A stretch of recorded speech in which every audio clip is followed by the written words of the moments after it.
Hey everybody, welcome back, Papa. Welcome back, everybody. Haven't seen you guys in a while, but here is another recap of Fútbol Mexicano. This time not Liga MX, but the last ever international friendlies for our Mexican side. And it's been a long, long ride this year, and it didn't get any better. Mexico lose against Paraguay 2-1, tie Uruguay 0-0.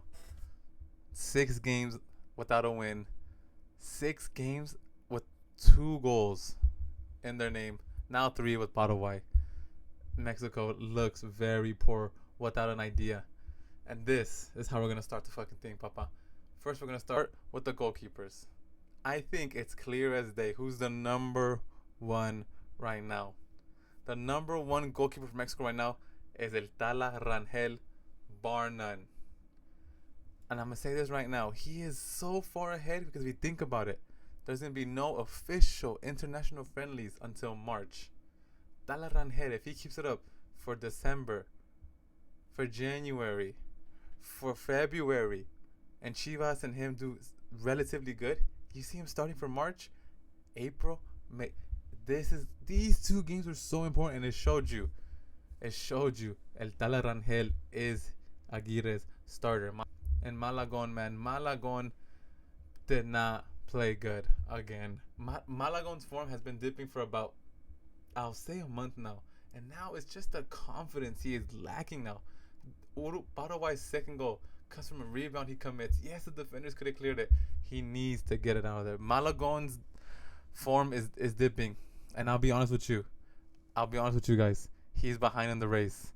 Malagon is second to Tala Rangel, 100,000,000%. Defenders: Gallardo, Reyes, Montes, Vasquez. In that first game, starters. For the Paraguay game, Mexico used a suplentes, I guess, backup. So I'm going for that first game. That back four, starters. Edson Alvarez in the middle, Marcel Ruiz, starters. Orbelin, Gilberto Mora fight for the last spot. Mora should play. Mora is Mexico's best player, 1,000,000%.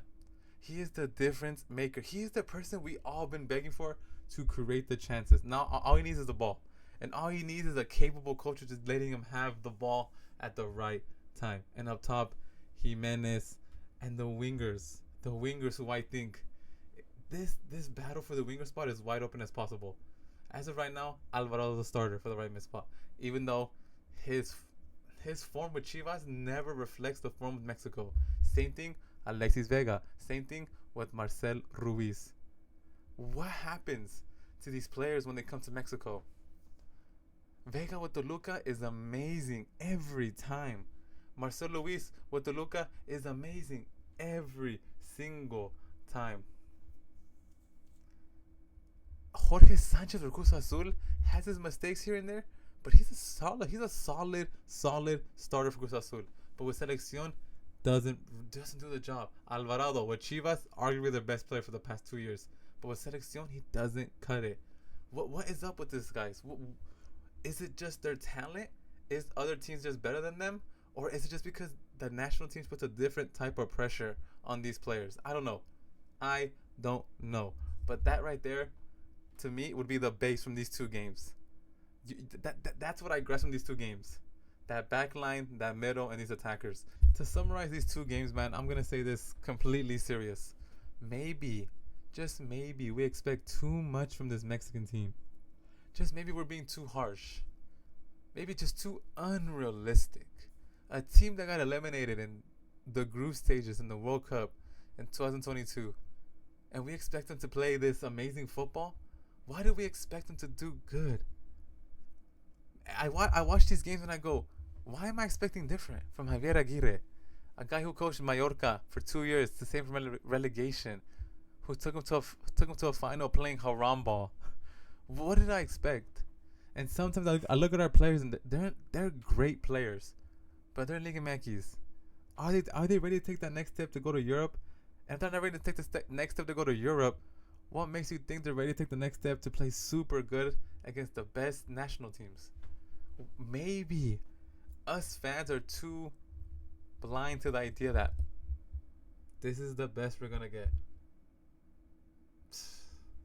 And what I can say right now is Aguirre in his head has 18 out of the 26 players easily. Easily. There is no way you don't think this man doesn't have at least more than 15 players in his head already. He's looking for 8 more. A third goalkeeper, maybe some right back, a left back, another center mid, and some wingers. I'm serious. And now from the international friendlies in March, he has to have a starting 11 and just use it all the way through. There's no more experiments, and he ruined it. He ruined it. These games. Let me say this first. These games, first of all, he was a hypocrite in the press conference. How can you say Javier Aguirre? How can you say, oh, Fidel Ambriz looked good. Oh, Ber Vargas looks good. Oh, Olmiga is showing intensity. But then when it comes down to it, you give him what?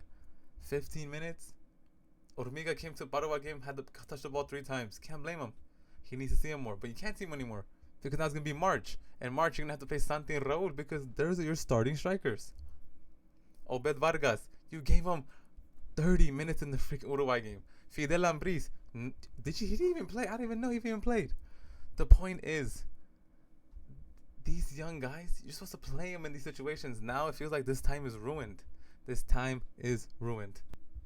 And now, guys, next are the players who I think should not play for Mexico and should take a step back and let other people take over. And Javier Aguirre, please understand. Some players should not play. 1, Kevin Alvarez. 2, Alexis Gutierrez should have not been there. Sorry, they were there because someone invited them on accident. They sent the letter on accident twice and they invited them. Alexis Gutierrez didn't even play once. Guys, Kevin Alvarez played 20 minutes. Another Americanista player who I think maybe should take a step back, Eric Sanchez. Eric Sanchez, time and time again, plays good for America. I'm not going to say he plays good for America.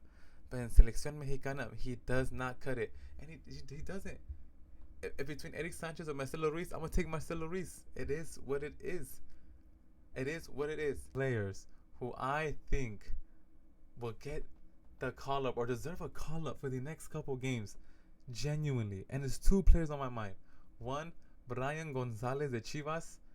100,000,000% should have been November, should have been there October, should have been there maybe even the Gold Cup. For me, the most underrated left back in Mexico, the most underrated player in general. I don't support this idea that Gallardo is our best left back. I mean, he's a great left back, and don't get me wrong, he's someone we can rely on. But surely, maybe Gonzalez can sneak in there, bro, and battle for that. Yes, Gonzalez plays in the out wide in the 3 back, but he could play tucked in as in the 4 back. I don't get it.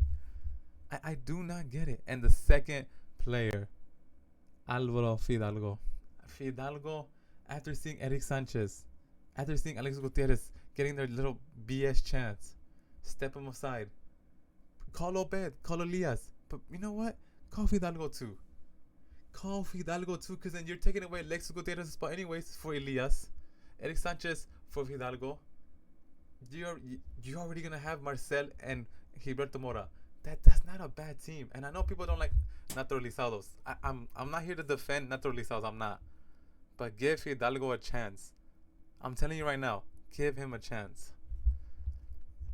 It's been your boy Cuauhtemoc, man. Mexico, Paraguay. Mexico, Uruguay.